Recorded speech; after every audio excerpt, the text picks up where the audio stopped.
So, Luke, you've had a bad many weeks. It's been several weeks since I've enjoyed something thoroughly on this podcast. Yeah. You know, like even the last movie I gave like a positive rating to is Corpus Christi, and I still gave that like a 7.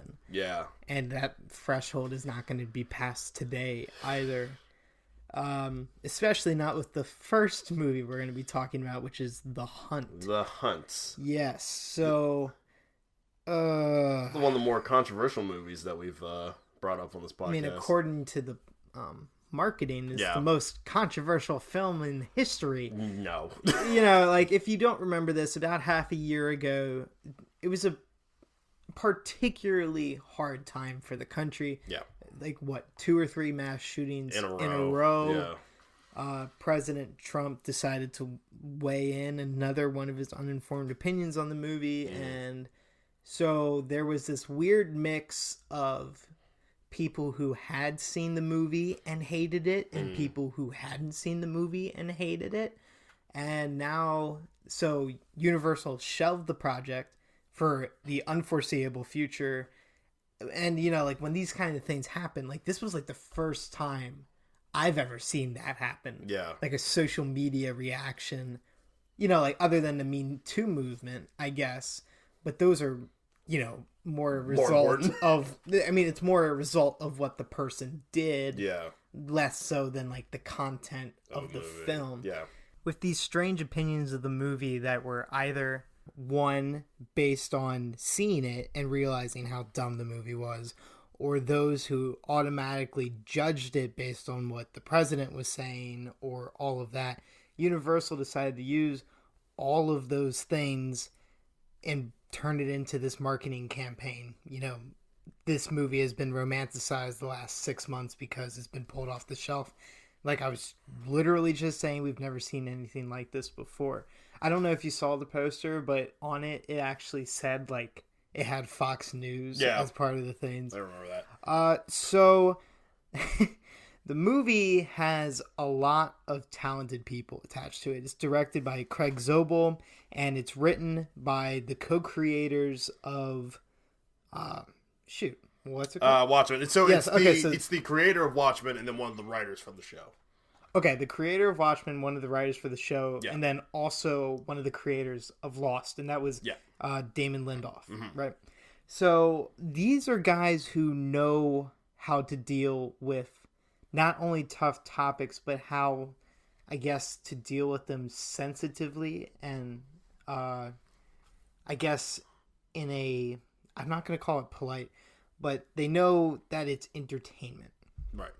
Does that make any sense?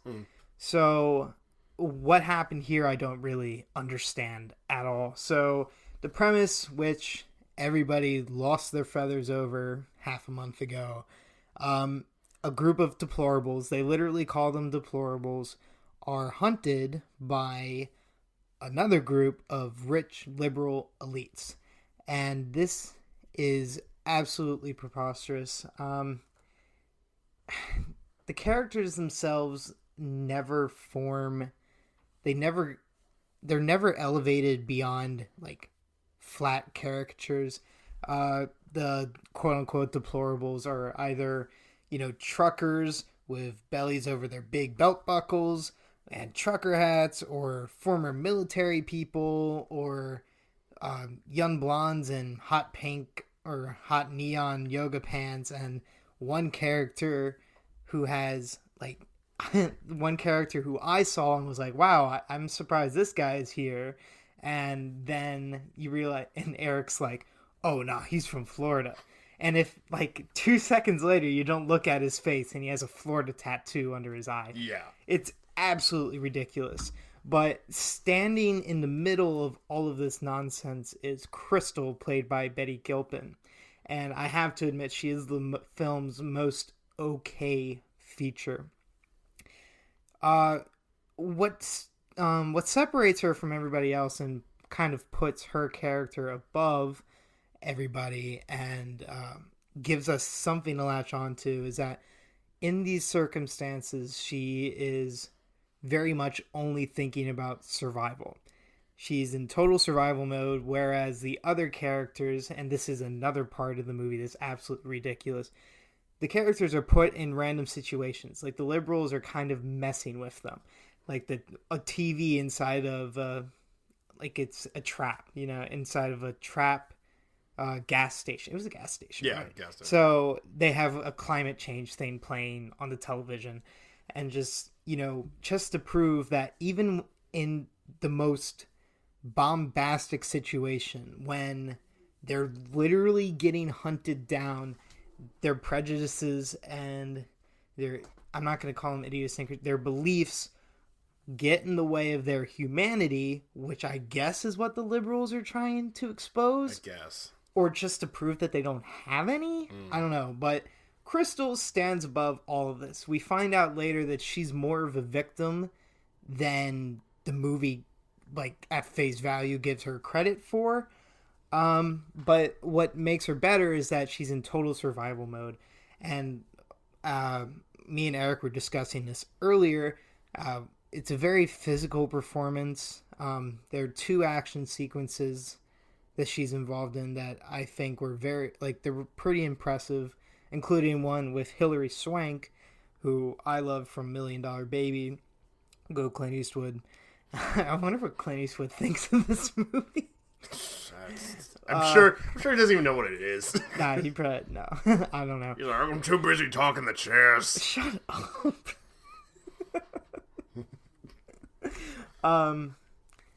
No, but it's just like, there are some good moments here. The plot makes absolutely no sense. Its politics are totally ridiculous.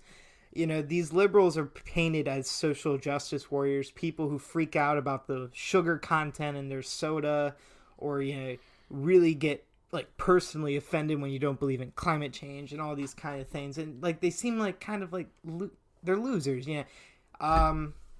But they, like, in an instant, they go from, you know, complaining about soda to killing people for sport, which makes no sense at all.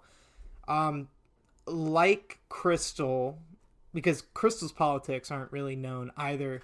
I guess the film takes Crystal's point of view because we don't know the film's politics either. Yeah.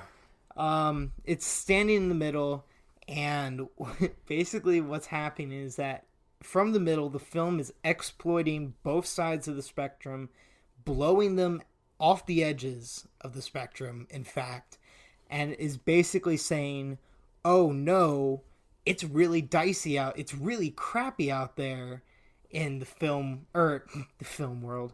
It's crappy out there too. But it's really crappy in the political world.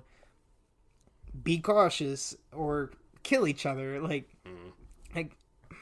Well, I think for me, in particular with Betty Gilpin's character, who I've said before, I think Betty Gilpin is easily the best part of this movie. I think we both agree on that point.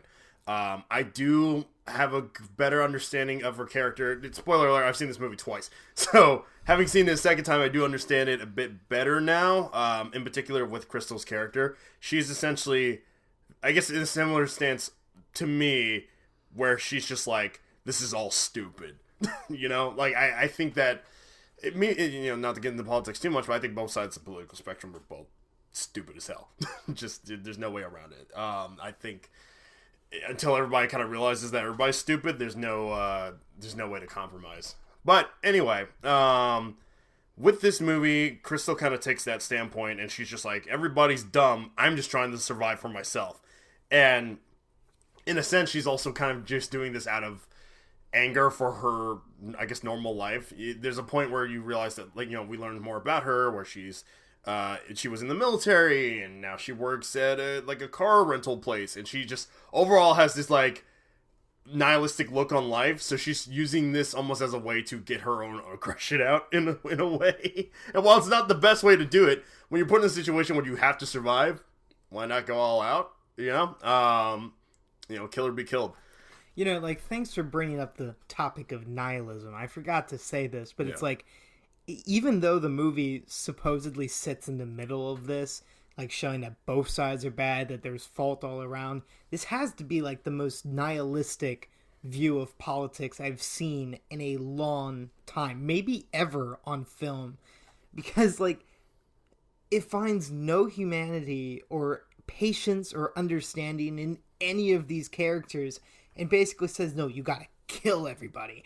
And like, I know subtlety is not the tool of the satire. No. Not at all. And like, I don't mean to critique the film and calling it out on, just resorting to violence and stuff, because like in a lot of ways this period does sort of, it feels like it might go that way, but I just don't think it plays out. It doesn't pan out well on the screen, and it feels more like a lack of attention to the characters. For instance, those people I was mentioning earlier, like their description of the deplorables, you realize they aren't even given names. If you stay for the credits, they're literally described as like yoga pants and dead sexy. I'm sure that Florida guy might have been named Florida. Probably. Something Florida stupid man. like that. Florida man, right. And it's just, there's no empathy, and I don't even know if you need empathy in this case, but it's just the only thing to grab onto in this movie is a character who sits down the middle politically and just fights her way out. Yeah. And I don't really understand what that's trying to say. Well, I don't think the movie is necessarily trying to say that we have to kill each other in order to deal with our differences. I'm saying that if we are so extreme on either sides, we're going to wind up killing each other. Because that's all we know. But she's not extreme. Yeah, she's not extreme, but the extremists are coming forward. What the hell are you going to do? That's fair, I guess. know, cover the king, best not miss. I don't know. I mean, I guess, like, I know we both didn't like this movie. Yeah, no, like, I'm not praising this movie in any sense. Like, from Damon Lindelof, who, once again, made one of the best shows of last year, a political show. No, it's about superheroes, but it's Watchmen. It's very political. I was disappointed because I was, I guess, expecting something on a clever level of that, and we did not get that. There's no subtlety here. I think as the way it's directed, I think it's directed fine. Like I said, I like Benny Gilpin. I even like Hilary Swank, and I like some of the action scenes, especially the one between them. But as a whole, this movie is disappointing. It's not as good as I thought it would be. I mean, like, I was, speaking of subtlety, I was reading something, and it might have been a review, I'm not exactly sure, but they were talking about this movie, and they were talking about how unsubtle it is, and they were saying, like, take something like Parasite, a satire. Right. It doesn't say capitalism once in that movie. Like, literally, this is screaming politics the whole time. It's just like, have a little bit of faith in the I don't think the audience goes to this movie, especially after last year's events. The audience doesn't go to this movie to not know what to expect, to not know that this is liberals versus quote-unquote deplorables. Yeah. You know what I mean? So treat it as such. I think that the moment you have a satire that has someone yelling, climate change is real, that's when you know your movie's not good. Yeah. Because we both groaned so hard when we heard that. We're like, oh no. Like, and I thought it was going to be okay because, like, they set up the scene, right? So it was, like, a couple people in, like, a gas, like, they were serving in a gas station or what have you, whatever. And, like, part of their setup was turning on the TV to have climate change. That's all you need. That's all you need. Thank you. Like, that was fine. But then when you blow it out of proportion like that, it's just stupid. It even could be a thing where it's just in the background and somebody notices it. You're like, oh, obviously. Right. But yeah, to throw it out with the dialogue, that's when you know it's too much. And like, speaking of like production design, like I'm going to talk about another movie later that's based in the woods, but this one, it felt so artificial. I love the woods, don't get me wrong. It kind of felt like the Hunger Games to me, especially in the first scene has like, oh yeah, there's this group of deplorables. Oh wait, they're gone. Yeah. Just kills all of them except for Betty Gilpin and like a couple other people who are barely named or jokingly named. It's preposterous. Yeah. I have no, I'm done. 1.5 out of 5 stars. I'll give it a 2 out of 5 stars. It should have been better. This absolutely should have been better.